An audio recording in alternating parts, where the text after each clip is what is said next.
Hi, I'm Dr. Eric Hanberg, and I'm a forensic pathologist and medical examiner, and this is Becoming a Medical Examiner. On this podcast, I talk to other medical examiners, forensic pathologists, and we talk about what it was like for us getting into this job that we do. And today, my guest is Dr. Susan Ely. Susan, can you introduce yourself? Yeah, hi, Eric. I'm Susan Ely. I am currently a professor, an associate professor at Yale, and director of the autopsy service there. But that is a very new space for me. That comes after spending, the better part of the last 3 decades as a medical examiner in New York City. Awesome. So that's two things. So one, that's how I first met you. So it came up in a couple of other podcasts. I talked about my experience at New York City OCME, and that was really fun, and it was a very great experience. So we'll get into that. Yeah. But the other is, I think technically that makes you the first guest on the podcast that doesn't currently carry the official title of medical examiner. Right. So let's just start there, because normally I start by talking about, most people don't know what a medical examiner is. So let's talk about when you describe what you did and what you do to a layperson. How do you describe what you did and what you do and the difference? Right. I mean, so in terms of what I did, I would describe that I usually say when I would be asked, say 5 years ago, what do you do? I would say I'm a medical examiner for the medical examiner's office in New York City, because I have found that people outside of medicine understand medical examiner more than they understand forensic pathologist. Yeah. But at some point, I would describe to them that I'm the specialty of medicine that I'm in is called forensic pathology. But there is a difference between the two, and I might, and we can talk about that. But I would say, that I would have said I am the kind of, you always kind of throw CSI in to somebody who's a layperson just to kind of get them in the right lane of what you do. Even though we all know how unrealistic that kind of comparison is. I would describe what I did in pretty basic terms. And of course, I would typically get, as most medical examiners get, a kind of a reaction. Typically an enthused reaction, but sometimes you would get some other kind of like, holy cow, how do you do that? That kind of thing. But I would say a large part of my career, even as a medical examiner, was involved in, graduate medical education. So the last 10 years or so that I was in New York, I was there a total of 26 years. I also trained there myself. I was in charge of our fellowship training program, and I would say I held many roles in New York, but that was my favorite. That was definitely my favorite role. And so now that I left a city service a couple of years ago, and continued to do some consulting in forensic pathology. I still am doing consulting in forensic pathology, and wasn't really sure what was going to come next. And this opportunity to go to Yale came up. And it was kind of, again, in the educational space. So that really appealed to me. But instead of being at a medical examiner's office now, I'm part of the School of Medicine at Yale. That's where my official, kind of school at Yale is the School of Medicine. And I'm still very involved in teaching, but not fellows. I'm teaching residents, and I'm mainly teaching them hospital autopsy. But I'm also teaching them a blend of hospital autopsy and elements of forensics that really are helpful in that space. And I'm kind of bringing some of the forensic pathology elements to other parts of the university, including legal medicine and risk management and all that kind of stuff. So it's a really fun new chapter. So clearly you're going to have a lot of education that happens every day. Sounds like that's something that both jobs had in common.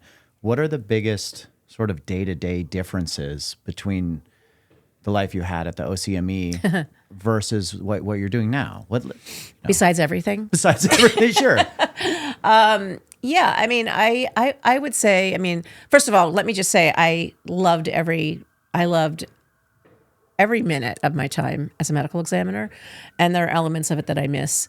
But I don't miss the David versus Goliath wrangling with City Hall. I don't miss, not being paid enough. I don't miss those things. Yeah.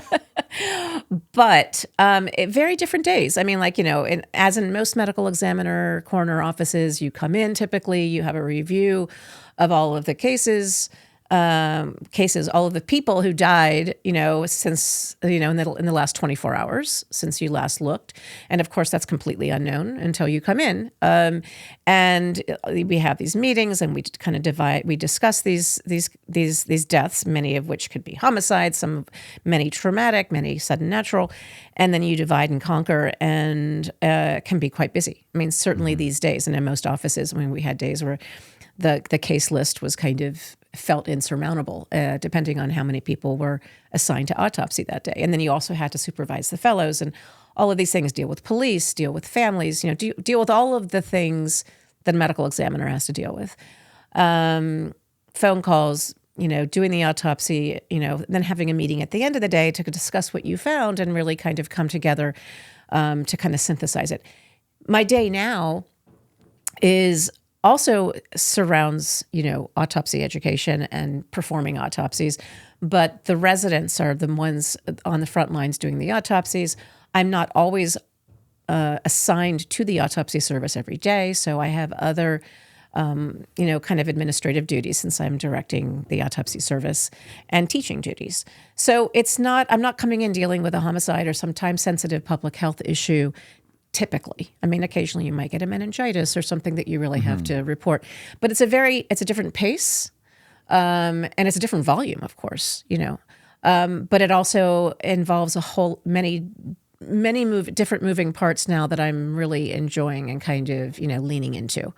It's busy, but with a different, with a different friction level. I like that. That's a very nice way. I like different friction level. That feels good. Yeah. So you had, I think it's fair to say objectively, two of the most interesting jobs that I can think of. And it does seem to me that it's unlikely that there's a lot of sixth graders walking around thinking, I know what I'm going to do. Yeah. I'm going to work at the OCME and I'm going to do sudden suspicious deaths. And then I'm going to transition and be a hospital autopsy director and teach at Yale Med School.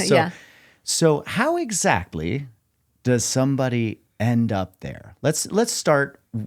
Were you a little kid walking around thinking I'm going to be a doctor? Not even remotely. So what was high school like? Yeah.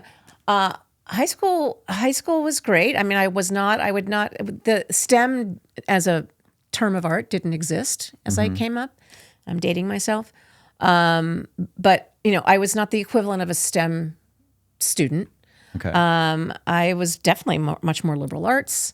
So it wasn't on my radar. I mean, I certainly did well in the sciences, but it wasn't, kind of a natural inclination. So then, in fact, when I started college, I was an art major initially. And what kind of art? I mean, to the extent that you're declaring your major, in September of your freshman year, So art. Okay. Art not otherwise specified. That was my 18-year-old choice at the time, but it gives a sense of my gravitation at the time. I was really into studio art in high school and, cool. Painting and drawing and all that kind of stuff. And it turns out both of my girls are artistic. My one was a design major at Tulane, and the other is film studies. But they're both kind of in the film space. So I don't have STEM children, but that doesn't surprise me because I kind of wasn't a STEM child myself. And but suffice to say that I kind of came upon it in a variety of classes that I took in college, and it started out as kind of a lean towards global health. I actually, as I moved towards the sciences, liked the kind of public health aspects. I at some point envisioned myself as like kind of an Albert Schweitzer type, that I could be out there, in the tropics. But without getting into all the granular detail, I kind of, by serendipity, kind of moved into that space and got interested and excelled in that space in college. So I came in as a liberal arts, not even liberal arts, an arts major, and came out a zoology major with a minor in Spanish, and like kind of completely different iteration of myself by the time I was graduating college, but I became pre-med in that time. I didn't do like a post-bac.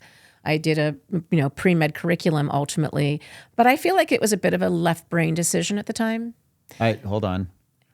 What do you mean? I genuinely don't. I know that that's a thing. What? Zoology? No. I also know that that's a thing. Okay. I'll probably ask for explanations there too. But Yeah. left brain, right brain, something about artistic and like what handedness you are or something. Yeah. Well, when I say, yeah, I mean, certainly, being an artist or being liberal arts is kind of classically more right brain oriented, and left brain is much more, kind of fact based, kind of, Got it. That's where if you were to force the math and sciences somewhere, it would probably be more on the left side of your brain. When I say the decision was left brain, I don't mean in terms of content of what I was gravitating towards. I, there were, without getting into detail, there were some financial difficulty as I grew up, and there were, a lot of, and so I think that I was practical. I also was kind of like, I also need to establish something where I'm in charge of it, or I'm not beholden, so there are kind of several fields that might come to mind, very broad areas of interest. So some part of that and at that age, came into play, but it also kind of dovetailed with my discovery of science during college. And then, of course, that evolved even more once I got to medical school, but I only applied to medical schools with public health programs because of the interest that I initially had in global health. I think that the practical decision-making to become a doctor, I think is underrepresented as far as how we talk about it, right? Everybody always, it's a deep spiritual need to help people. Yeah, I'm just trying to be honest. I mean, there was... I think that a lot of us also really like the stability. Traditionally, medicine is a pretty stable job. Mm-hmm. Most of us make enough money to survive. Student loans, it's a pain in the butt. Everyone should get paid more in every job. Sure. But I think that that's valid. But then my question to you is, when it came time to actually go do your med school interviews, what did you tell them?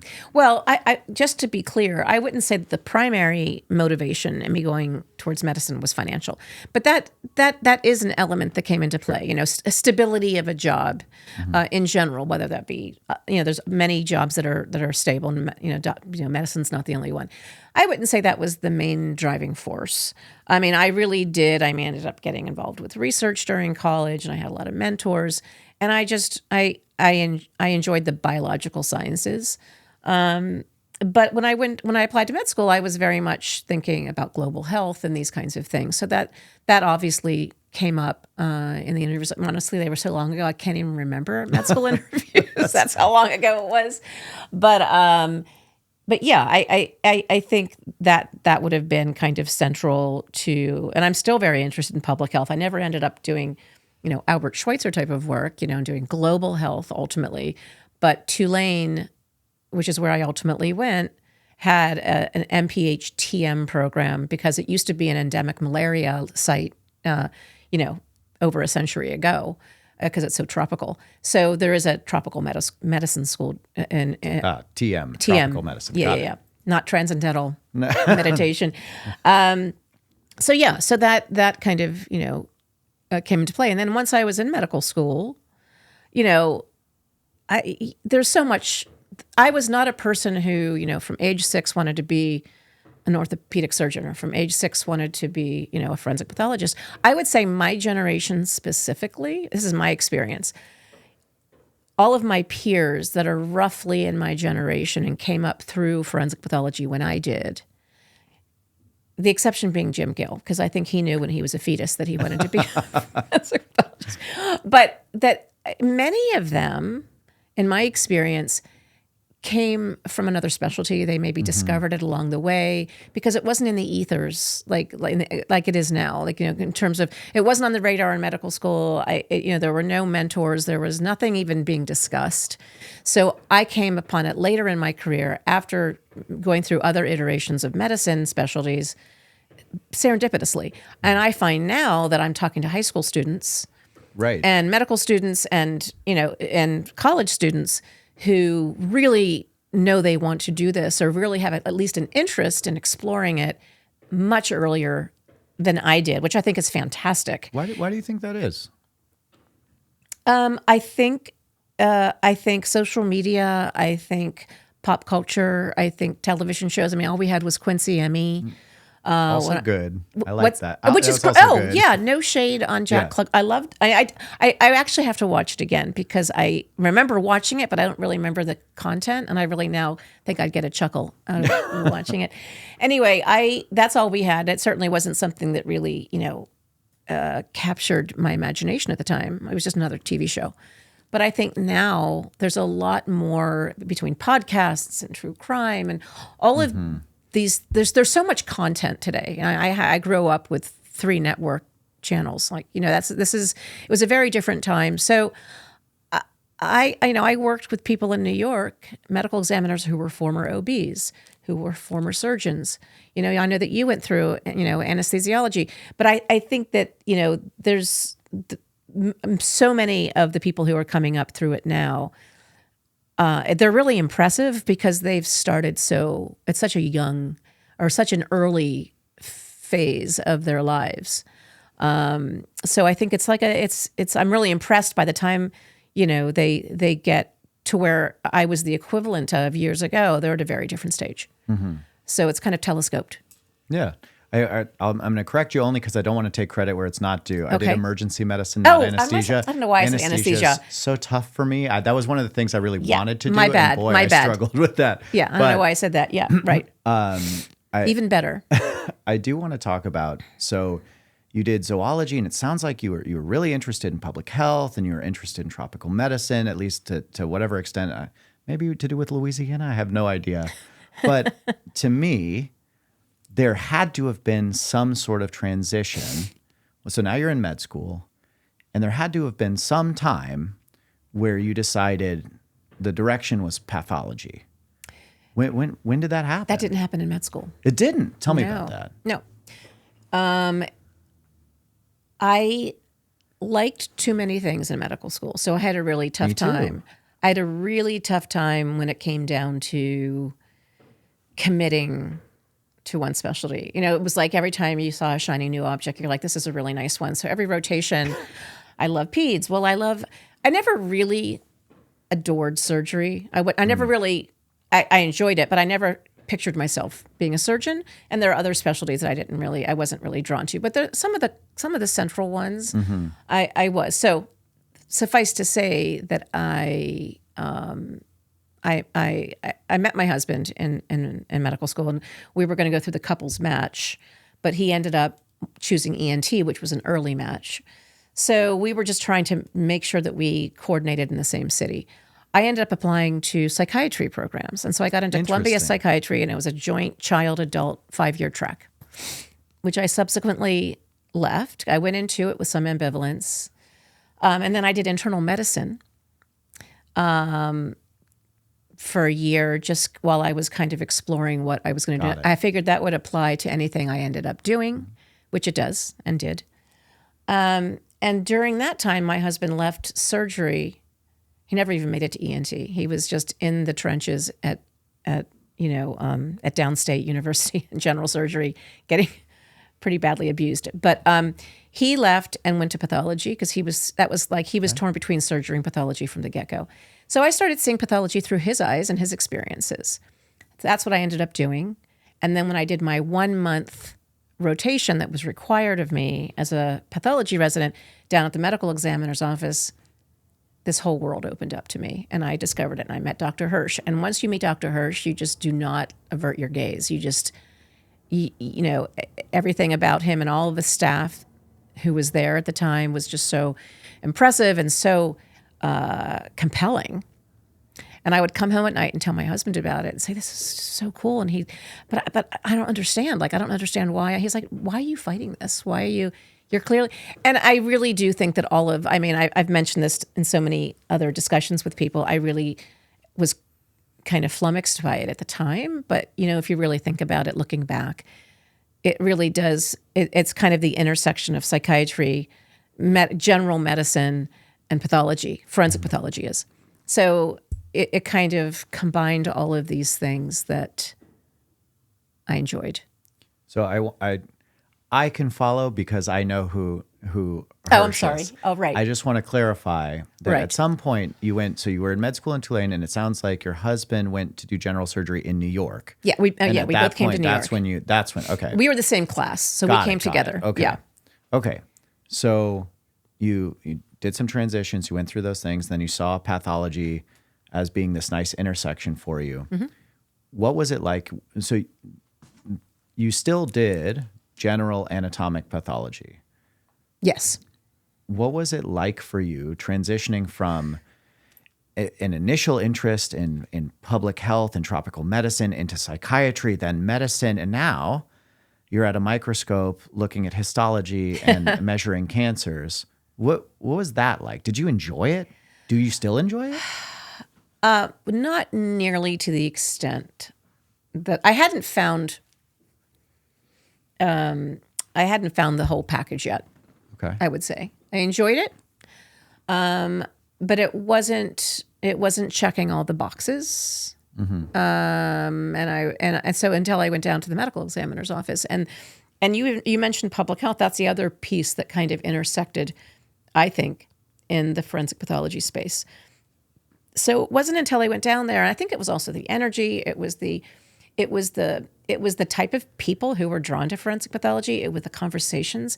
Some of it was hilarious. I mean, not the cases, but like, Right. just, we've all been there, and it was just so stimulating, but also enjoyable, and ultimately, incredibly challenging, as we all know. But yeah, I found pathology, and I enjoyed pathology. I hadn't yet landed on where within pathology I was going to, kind of go, and was still exploring that when I happened to go down to the medical examiner's office. So I'm going to comment on that. So that's where I first met you, was Yes. at the medical examiner's Yes. office in New York, which Yeah. I was only there for a month. I was there to rotate, and that was a whole ordeal. I took a year, but it was a incredible month, and it was very worthwhile. And for being only a month, and for not being the place I did fellowship, I feel like a lot of what I saw that month, a lot of what I learned at that giant table. Yes. Yeah. I feel like a lot of that shaped my thought process. Even some of the wording that I use is it's New York wording rather than Miami or anywhere else I've been. Yeah. And so I do think that was a really special place with a lot of I mean, I loved my time there. Yeah. And I think part of what I've mentioned a few times is, for me, forensic pathology, the people are such a selling point.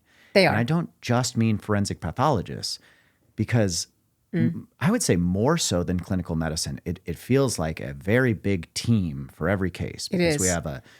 we have the meeting. It's very we have collaborative. the techs, we have the MDIs, we have the other, law enforcement investigations, anthropology, all these people. Yeah. And it's a very rare circumstance where you have such a niche field. And I think that's probably because it's niche. Everybody wants to be there.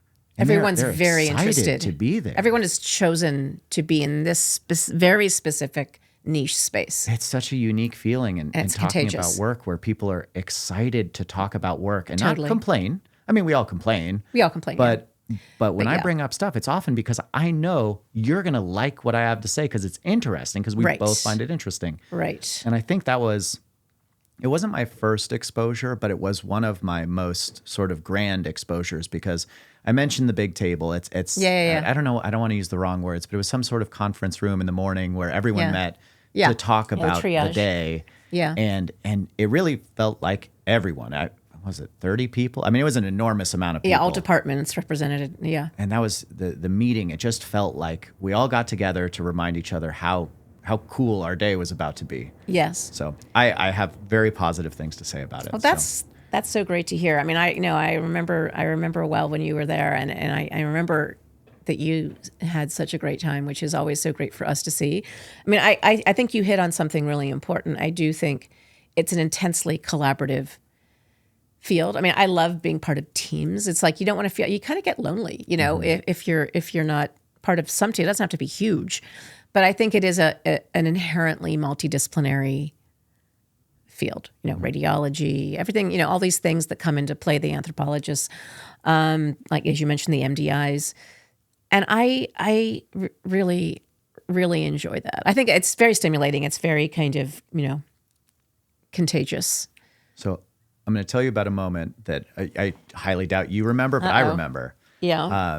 This is very early. It's right after I had done probably my first day.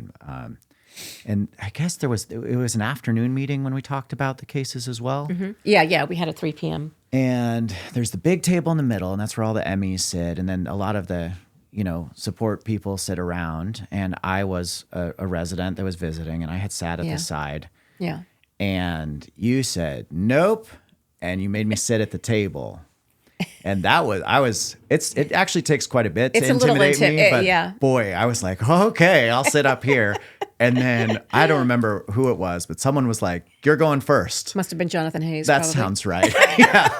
So that was I guess it was sort of a big moment for me. And that makes me want to ask you about, how did you find yourself in a spot to be the education director, coordinator, commander, whatever you called it? Chief commander. I would say that without necessarily consciously recognizing this, and I'm not unique in this regard, I think from the moment anyone who loves this field and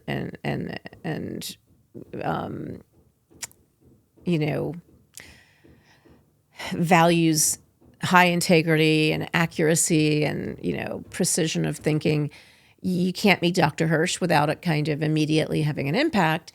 And I think on some level, it was such an impact that I had already kind of felt like I want to do for others when he's no longer here, not to the same extent, because I'm not comparing us, but I want to kind of play that role because it's so important.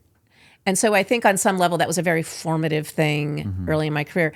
I was hired right on after fellowship there and had the early years when the first day I left Manhattan and had to go to the Bronx, which is where the borough that I was assigned to, and had to kind of somewhat cut the umbilical cord and finally not be able to run down to his office with every imaginable case. But over the years, I just think all of the things that are in the atmosphere there kind of got in, and you feel the need. I used to call it preaching the gospel of Hirsch, but you feel the need to kind of pass that along. And so I was up in the Bronx, between the Bronx and Manhattan most of my career. Manhattan's the main teaching place. So between those two places, and then I became deputy chief in the Bronx once Jim went up to Connecticut. And I really enjoyed that role, but it was a very different role, a very administrative heavy role. And I just really enjoyed the main part of my job I enjoyed, which I had very little time for when I was deputy chief, was teaching. So ultimately I was brought back to Manhattan because the Bronx had to be closed for financial reasons and whatever reasons. And when I came back, that's when I was like, okay, this is a good time for me to pivot into this space. And it was truly the best job in that agency, in my opinion. It was the most fun job. It was the hardest thing to leave. There were things that I was ready to I had, after you do your whatever, 4,000, 5,000 autopsies. But that piece of it never got old. And it really, it felt like the right time. And this is like 2000, about 10 years ago. Okay. Well, let's talk about your fellowship. So you were in New York with Dr. Hirsch. And Dr. Hirsch has obviously come up a few times in the podcast for innumerable reasons.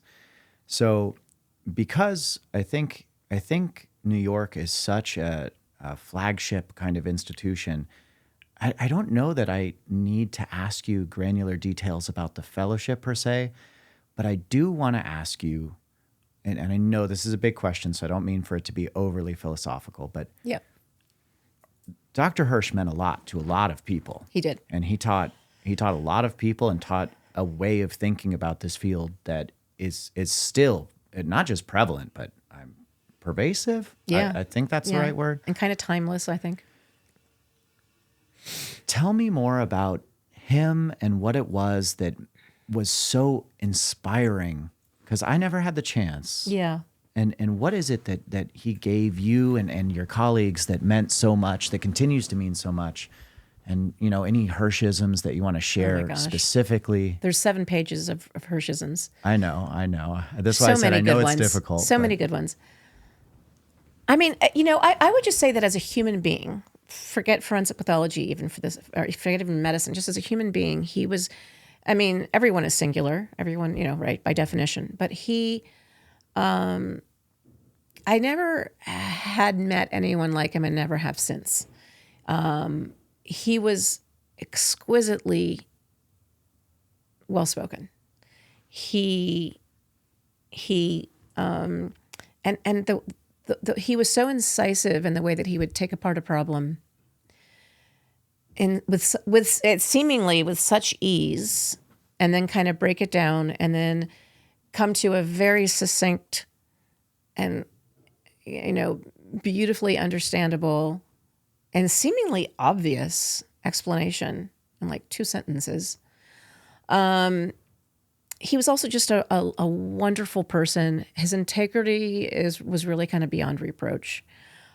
He was kind of an introvert. He didn't ever want to be in front of a microphone. Like in terms of, chief medical examiner in New York, it's kind of tough streets, right? Right. But he loved not being recognizable. He didn't ever want to be recognized, didn't ever want to have his picture in the paper. He developed a press office very quickly after becoming chief, so that he wasn't himself always being quoted. It was the press office speaking on behalf of the office. And he was so devoted and dedicated to education and to the fellows in particular. He was kind of a father figure, like so many mentors are. I'm sure Joe Davis to people. Like all of these mentors, Randy Hanslick, that have come before and exist now. But I learned so much, not just academically from him. I really learned a lot in terms of, writing. I loved everything that he wrote. And when I came across his mentor's writings, Dr. Adelson, I saw that the apple hadn't fallen far from the tree. And I saw where, kind of like his lineage, his professional lineage. And that was right down to autopsy reports. He was very clear about why he was saying what he was saying. And I just, I never tire of wordsmithing and all of that. And you kind of have to, as a forensic pathologist, say what you mean and mean what you say, know why you're saying it, and defend it. So for all of those reasons, but he was also just somebody that it was just a singular person and a fantastic physician. So I don't know if that really answers your question. He was a magnetic person, and very, very humble. Well, I obviously I wish that I had the chance to meet him and learn directly from him, but I at least had the chance to work with you and all the people that did, and so that's really a privilege. Yeah. One of the things, so this podcast is typically it's mostly listened to by residents and some people who are planning on going into pathology. Yeah. The occasional fellow. Yeah. So I guess not everyone's going to have the same chance I had, and I didn't have the same chance you had. So it's going to be impossible to narrow down the perfect thing. But Sure. Is there any 1 or 2 things that a broad audience you'd like to share so that they have access to at least one thing that's important to you from your education there? Boy,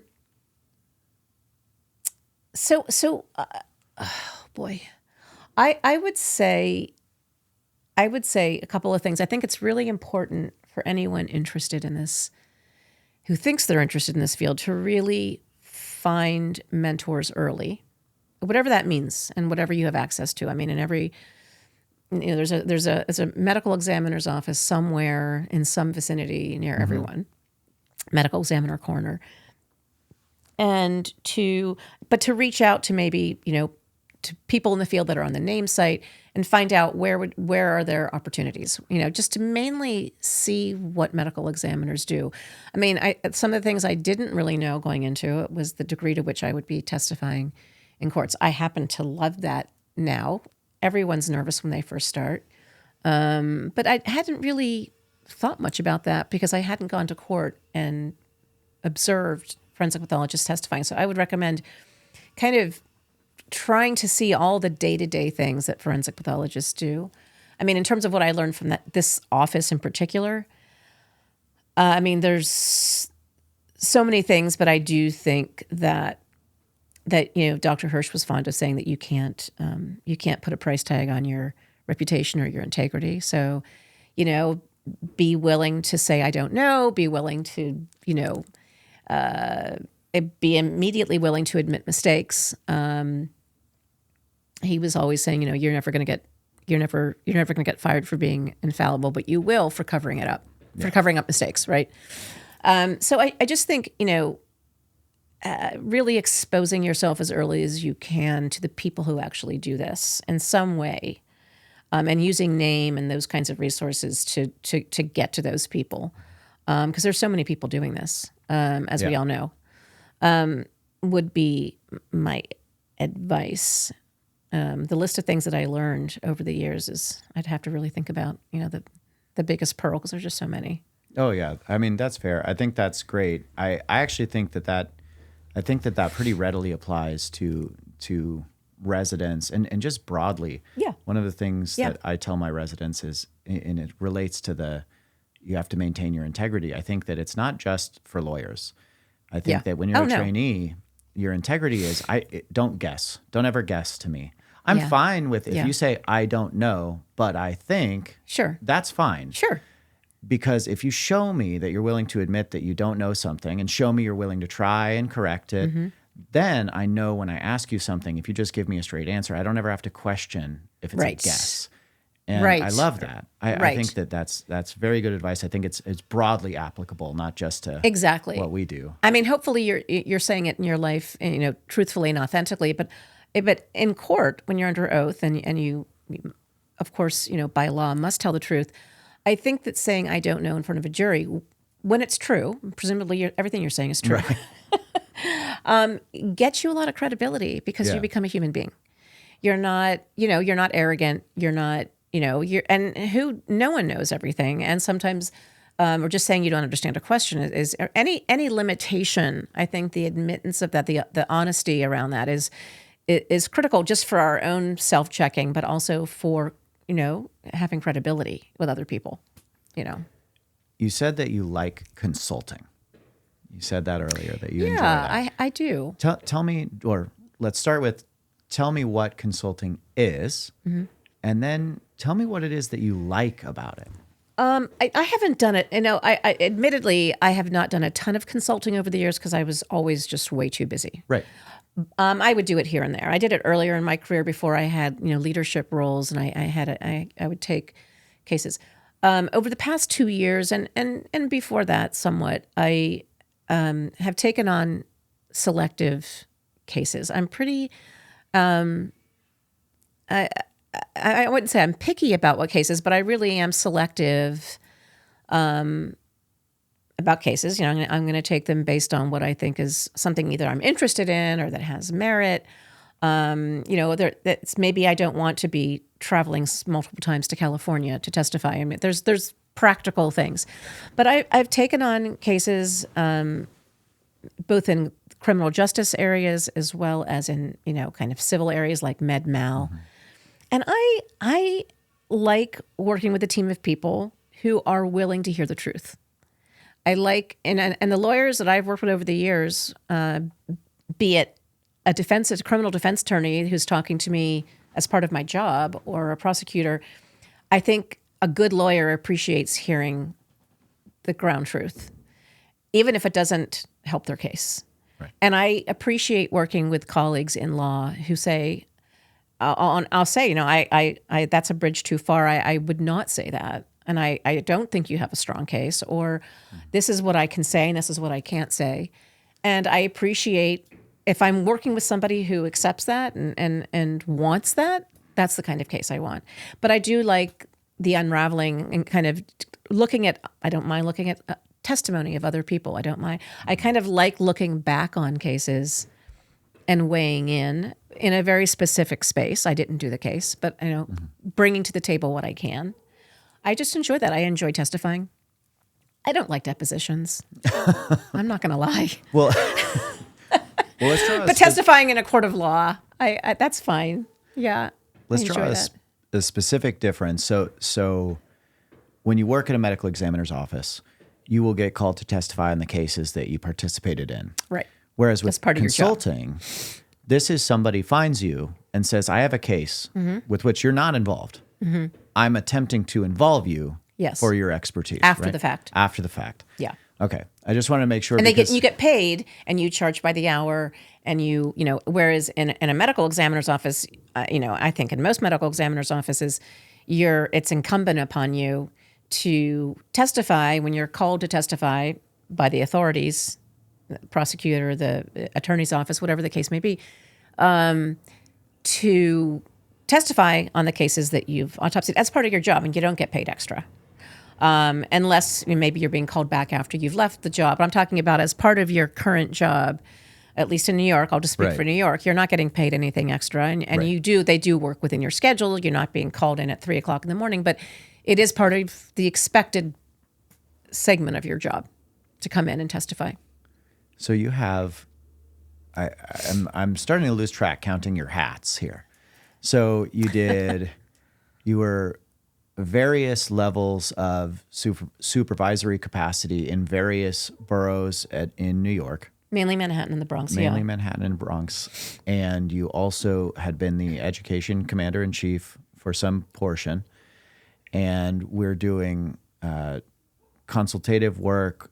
And now you also are, I believe the title is autopsy director. I'm the director of the autopsy service. Director of autopsy service in the pathology department. So yeah.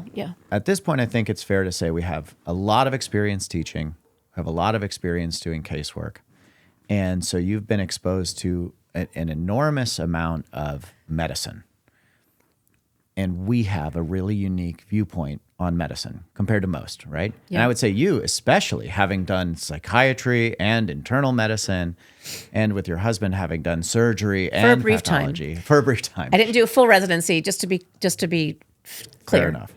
So we have this unique viewpoint, and I say that that's because we see the fringes of life.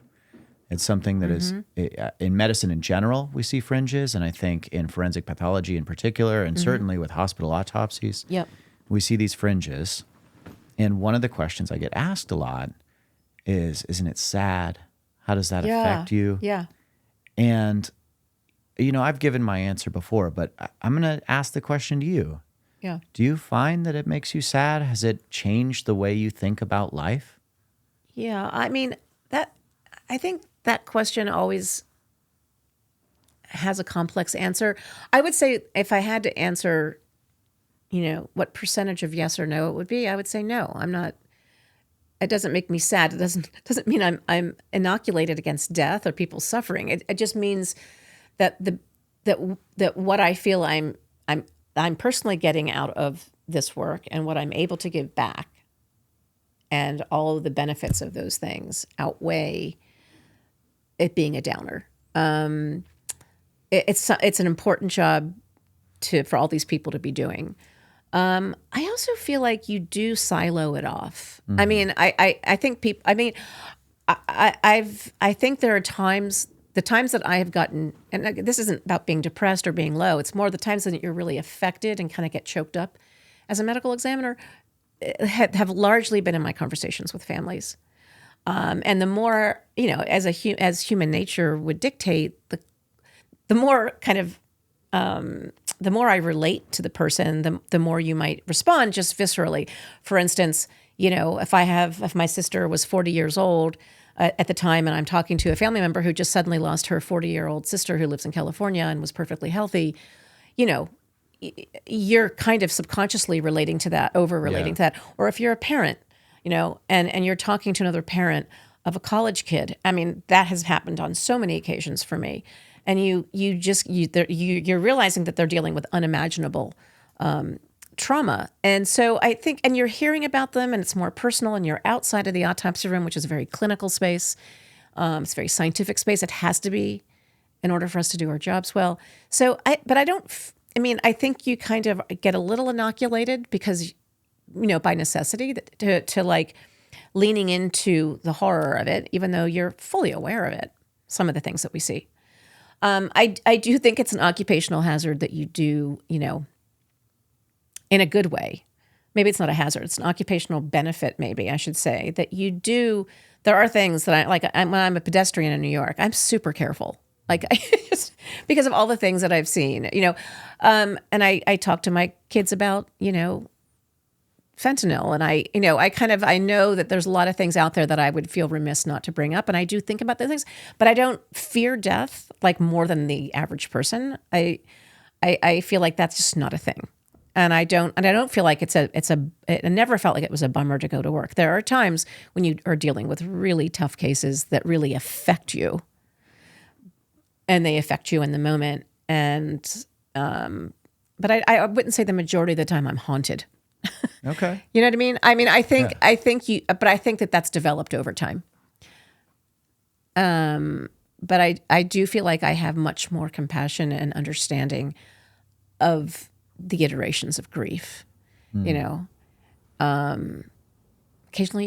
you're screamed at. Occasionally, somebody calls you for years because you're the last person who saw their husband. I mean, there's so many, and everything in between. And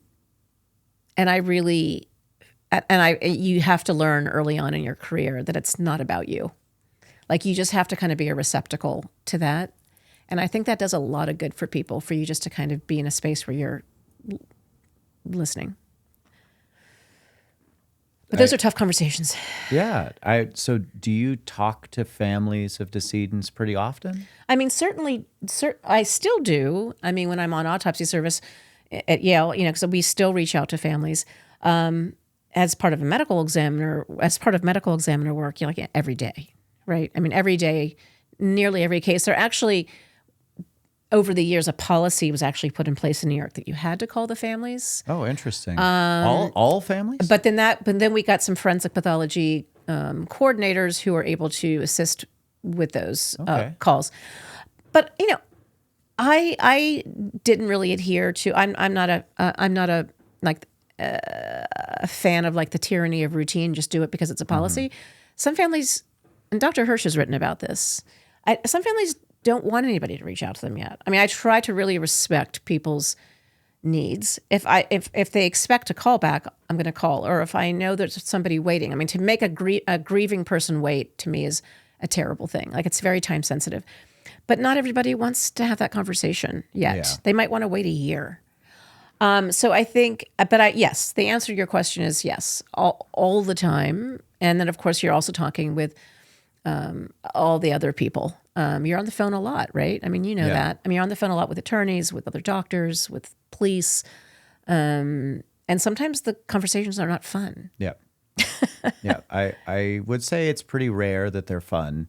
But I do agree that they're very important often. It's very important. And to me, some of them, sometimes the most deeply gratifying parts of the job. Yeah. I'm going to use that as a little plug to any fellows in training, residents too, but certainly to fellows. Yeah. That is part of forensic pathology training that is often not included formally.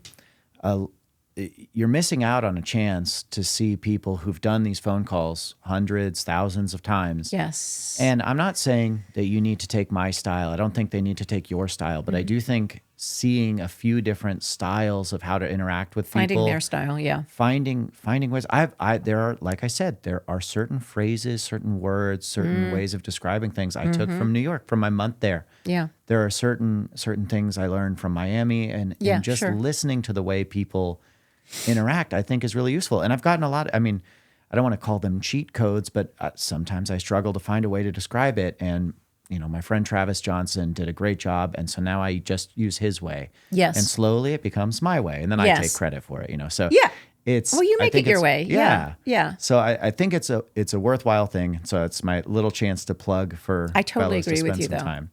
So I totally agree with you. I do want to move away from the deep philosophical stuff, because I know it can be tough. I think that it's absolutely worth trying to learn more about Dr. Hirsch. And I find that every time we talk about Dr. Hirsch, everyone that knew him holds him in such high regard that it becomes kind of a difficult conversation because it's just hard to think of someone so fondly without letting it sort of take over the moment. And then after that, I go straight into talking about how death affects your life. And so that's a lot. And so one of the things I like to do also, as partly just to ease the tension, but also because I want to remind people that despite what we do, we're also regular people. Yeah. Will you tell me one time that you had an especially fun, funny, or let's say mysterious time in Louisiana? Oh, wow.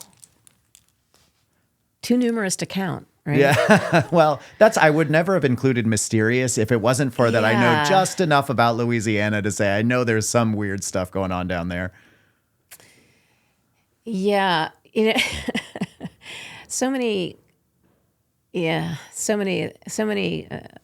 rich and fond memories down there through med school. And since then, my oldest daughter graduated from there.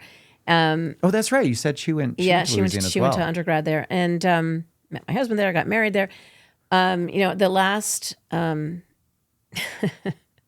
the last year that we lived in New Orleans before we left for New York, and it was hard to leave New Orleans. I really missed New Orleans intensely for a number of years, always looking over my shoulder after we left. But we lived in the French Quarter for our last year there. Most med students lived uptown, which is near the undergraduate campus, not by the hospital, but we thought it'd be fun before we left to be in the French Quarter, away from the tourists, like in a very residential part.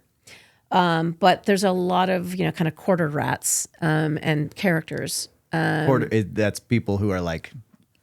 characters omnipresent in the quarter? Omnipresent, okay. Known to the residents. Okay, fair enough. And there was one woman who seemed really old, but she may not have been. But I think she was unhoused, and I'm sure she had psychiatric issues. But she walked around, and I think she said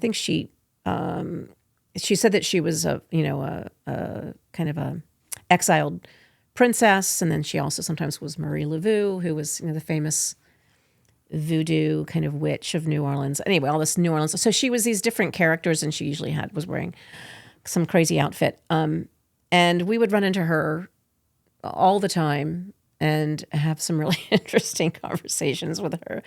And I kind of missed her after we left. But I mean, with New Orleans, I think there's so much shorthand if you've been there for a while of, kind of where you go and what you should, like any place, but that are just so specific to New Orleans and the way that people talk down there. It's just a very kind of layered place. And I think most people who have gone down there just once or twice, and maybe just as part of a short trip, it's not necessarily obvious. I mean, it's beautiful to see, but the real richness can be lost. I mean, I don't know if that really answers your question there. I mean, I have to really think about, the experiences actually at Charity Hospital were some of the most crazy. Just wild experiences. Yeah. I mean, it was really, nothing had changed from really, like in terms of production design, like nothing had changed from the time it was an Art Deco building, these huge wooden wheelchairs and large wards of patients. There were no independent rooms, wards. It was just wards of patients. The ER there was kind of just absolutely crazy. It was a very dangerous city when we were down there. It still has pretty high crime rate, but not nearly to the extent that it was pre-Katrina. So some of the things that we saw, also South Louisiana, there was a fair amount of autosomal recessive, very rare genetic disorders because there's in the Cajun population. And so we saw the genetics clinic was just kind of crazy. I wouldn't have guessed that. Labor and delivery was nuts. But it was all just these huge rooms. It was very kind of frozen in time, where you would walk in and go from bed to bed in these like gymnasium-sized wards. And it was also just a huge hospital, and it was a lot of trauma, and the psych ward at Charity Hospital, unlike anything I've ever experienced. Interesting. So I would say there's a lot of stories that are more medically related from New Orleans, but yeah. Interesting. I'm one of those people who I have been to New Orleans one time. It was for 20 hours. I was unwilling and kind of unable to pay for a hotel, so I decided to just sort of stay awake in a casino. So my experience wasn't amazing, but it was something. But I understand what you're saying, and I certainly will give it another chance. And I'll give you my New Orleans letter. Yeah, that's what I need. I need the recommendation on things to do. Yeah. So I really appreciate your time. I really appreciate you coming in and telling me and everyone else what it was like for you becoming a medical examiner. And for everyone out there, thank you very much. If you are interested in learning more about becoming a medical examiner, if you want to learn more about forensic pathology in general, I recommend that you check out the NAME. That's the National Association of Medical Examiners. You can go to thename.org. That's THENAME.org. And there's lots of information there. You can learn more about our field. There's educational activities. There's links. There's even job opportunities if you're at that point in your career. If you're looking to have a little bit further interaction and understand more about what we do, you can also go to reddit.com/r/forensic pathology. There's lots of medical examiners on there, including myself, that answer questions that can be a little more personalized. And I made a really long note for you and posted it to the top. So it talks about how you actually get involved, how you start your career, what kind of school is required, that kind of thing. And if you're interested in forensics, but you're not totally sure that you want to go to medical school and become a physician, you can also go to reddit.com/r/forensics, and you can learn about all of the adjacent fields that are very important, very cool, but don't necessarily require as much school. So in the meantime, Susan, thank you so much. So fun. And thank you. See you next time.